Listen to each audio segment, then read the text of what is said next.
Nesse caso nosso, eu chamei uma colega para me ajudar, chamada Roseli Soli, que é muito boa em perícia. Né? E eu acho que a gente tem que ser... Maurício, acho que na minha área, principalmente, eu tenho que saber quais são as minhas qualidades, mas eu tenho que saber principalmente quais são os meus defeitos. Tá. E aonde eu preciso... Melhorar. Não melhorar, mas onde eu preciso de apoio de colegas. De ajuda, Por isso que eu botei uma equipe com 10 pessoas. Senão eu estaria lá sozinho. Então, aí eu vou chamando. Por exemplo, botei uma psicóloga para analisar a cara do promotor. Para ver se eu estava surpreendendo ou não o cara. Você foi longe, hein? Eu botei uma psicóloga para isso. Na verdade, ela tinha duas funções. Era isso, que era a doutora Jaqueline, e analisar a reação dos jurados. Por exemplo, ela tinha uma coisa que é muito legal aqui entre nós aqui.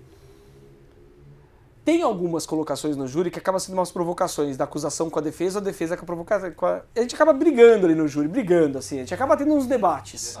Depois a gente sai pra tomar cerveja, numa boa, sem problema, almoço com todo mundo, toma um café com todo mundo. Isso rola, né? Você é o advogado de acusação. Os casos passam, as pessoas ficam. Sim, sim. Trate todo mundo com ética, com respeito, que vai entender que as coisas têm que ficar no júri. Sim. É do jogo. Não é saia jogo. dali. Vasco e Flamengo. Não saia dali. Entendi. Não saia dali. Pode ser sei lá, pode ser um promotor que eu tenho um excelente relacionamento, escrevemos um livro junto, fizemos coisa junto. Um júri é júri. Ele vai estar lá defendendo o posicionamento dele, eu vou estar defendendo o meu. Jogo é jogo. E querendo ou não, os dois estão ali para vencer um debate. Ponto. Sim. Não tem vitória. Não tem vitória. No júri não tem vitória. Você só tem perdedor. Eu abro o caso da Elise falando, olha, independente do que o promotor achar, aqui é um caso que só tem derrota. Eu abro o júri falando isso, porque eu tenho uma grande perdedora, que era a filha. Perdeu o pai e perdeu a mãe para sempre. Então, esse era a argumentação. Mas, processualmente, você tem ganhador e perdedor ali.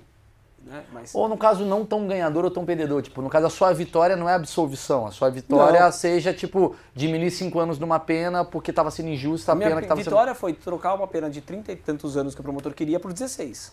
Essa foi sua vitória. Essa foi minha vitória. E ainda acho que uma pena alta pelo aquilo que os jurados decidiram. Acho que quiseram substituir a decisão dos jurados, mas... O que foi que você falou? Qual que foi a sua estratégia? O que você adotou para ter conseguido esse êxito? Eu acho que eu soube guardar muitas informações para surpreender jurados. A gente foi guardando isso ao longo do tempo, preparando o caso durante muito tempo. Preparando, construindo as provas aqui e acolá, pedi uma prova aqui sem falar nada. Foi segurando a informação para chegar num determinado momento e surpreender. Acho que a melhor estratégia foi fazer durar o júri por mais tempo, porque eu precisava com que os jurados conhecessem efetivamente o que aconteceu.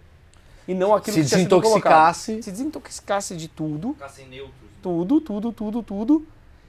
E acho que eu montei uma equipe muito boa.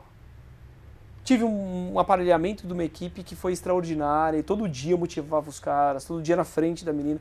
O salário da Globo, faltava, sei lá, 10 dias pro júri. A Juliana estava viajando, minha esposa estava viajando, estava com a minha filha em Maceió, na casa do amigo nosso, que é procurador da República, mandando foto, todo mundo se divertindo, e eu lá, ralando sábado e domingo no escritório ali, sem parar. Falei pra vocês, porque 45 dias só fazendo isso.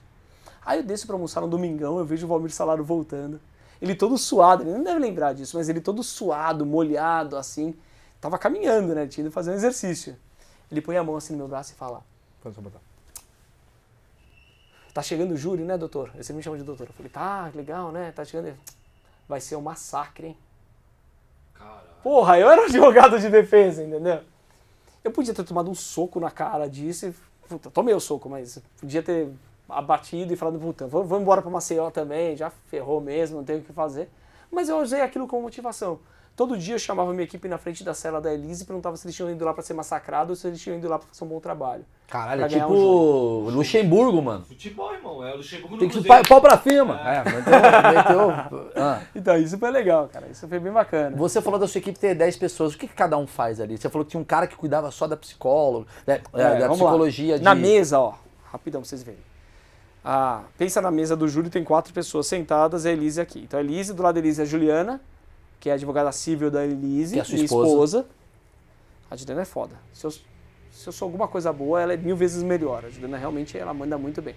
Então a Juliana estava ali, ela tinha toda a confiança da Elise. A Juliana, aí estava eu do lado da Ju.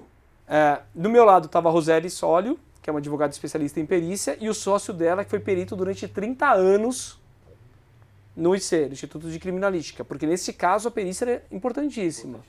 Então, esses eram os 4 que estavam aqui.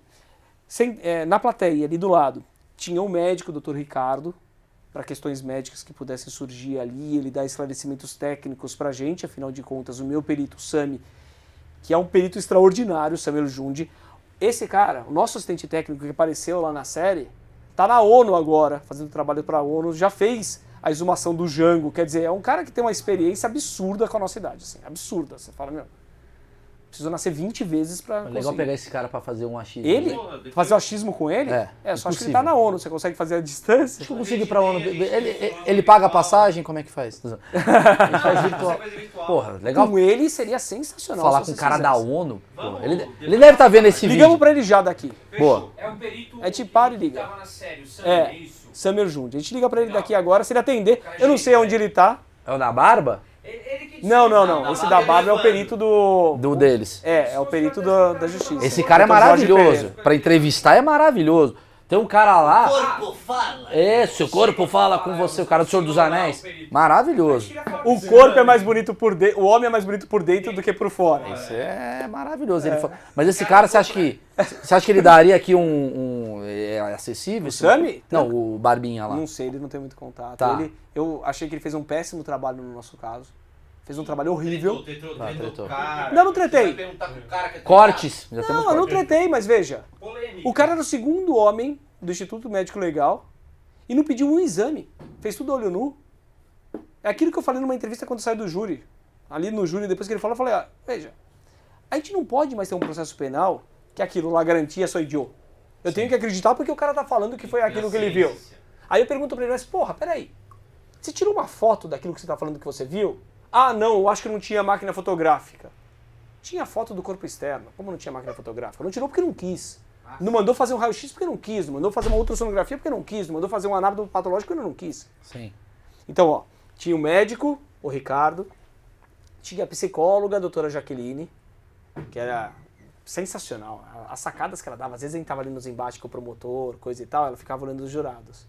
E você tá blá blá blá, você é isso, tá xingando, um tá xingando O outro. jurado tá assim. Sabe aquelas coisas que você tá xingando o outro, ela fazia assim pra aumentar o... Ela era do Bernardinho. Ela aumentava e às vezes ela fazia assim, corta, para, porque não pode ficar chato pro jurado, entendeu? Tudo é uma criação de empatia. Ah, sim, tem um entretenimento. Eu preciso me colocar no lugar do jurado. Se eu tô sentindo... O cara tá 8 dias longe da casa dele, né? Se o cara tá achando que eu tô brigando ali por questão que não tem relevância nenhuma e o cara começa a fazer uma cara de que não tô gostando, você tem que parar com aquilo, porque senão você que toma, entendeu? Então ela tinha isso, ela me falava às vezes quando eu surpreendi o promotor, ela falava, olha, eu não sabia. Do tipo, sabe quando...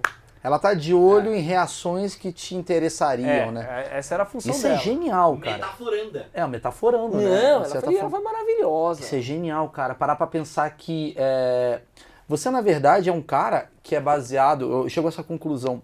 O advogado criminal, ele não é só um advogado de técnica, mas ele é um advogado de comportamento também, porque você eu sabe... o tempo inteiro analisando a pessoa pra ver se a pessoa tá relaxada, se a pessoa não tá relaxada, se a pessoa tá prestando atenção, pra onde tá indo os olhos dela.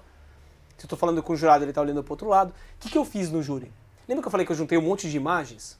Conforme eu ia falando, pro jurado não ter que ficar olhando pra minha cara só durante 1h30, conforme eu falava uma palavra, a minha outra assistente que tava lá, a Júlia, que é meu braço direito, esquerdo, pé esquerdo, tudo meu lá do escritório é a Júlia. Então a Júlia, na verdade, é como se fosse meu grande HD, porque ela... Eu falava uma palavra, ela sabia a imagem que ela tinha que colocar no telão, para que quando os jurados tivessem me ouvido falar, eles olhassem uma imagem. Por quê? Pra ilustrar. Existem várias formas de linguagem. Eu tenho a linguagem corporal, eu tenho a linguagem falada, eu tenho a linguagem do silêncio. E as pessoas memorizam quando elas veem imagens. Então, conforme eu estou falando, por exemplo, eu falava assim de violência psicológica contra a mulher, tinha uma imagem de uma mulher chorando. Eu falava de prostituição, tinha uma imagem de uma prostituta de luxo, só o corpo dela de vermelho, com sapatão, coisa e tal. A criança, ela tinha sido estuprada, eu botava uma imagem de uma violência doméstica contra a criança. Para quê? Para demonstrar justamente aquilo, para as pessoas entenderem aquilo que eu estou falando. Sim, e não ficarem só... Se ficar só na minha voz, o cara vai olhar a plateia, o que a jornalista está fazendo, se cruzou a perna, se não cruzou a perna, se estava suando. Então, para! Se é para desviar a atenção, desvia para o telão e vê o que está acontecendo no caso. Então, isso tinha lá a Júlia fazendo isso. Deixa eu ver quem mais que estava no caso. Tinha mais 2 estagiárias. Tinha... Pegar café. Galera para pegar o café. Tinha, não, mas é que muito... o processo tinha mais de 20 volumes. Não dá pra eu saber exatamente onde tá. Todo mundo tinha um índice ali na hora, tava falando alguma coisa, alguém me chegava... o pessoal chegava ali e me dava, por exemplo, tá falando das folhas 17.250. Alguém chegava e me dava a folha ali na mão. Aí eu tinha um advogado também muito bom em júri, dando conselho, ninguém sabe tudo, né? Então... Pelo amor de Deus, cara, é muita informação. Quer dizer, você ficou sabendo mais da Elise do que da sua esposa durante um tempo ali, né? Acho que ela não sabe mais. Provavelmente minha esposa sabe muito mais. Ah, sim, claro. É mulher, né? Ela também tem isso. Que ela se aprofundou mais na coisa civil também, né?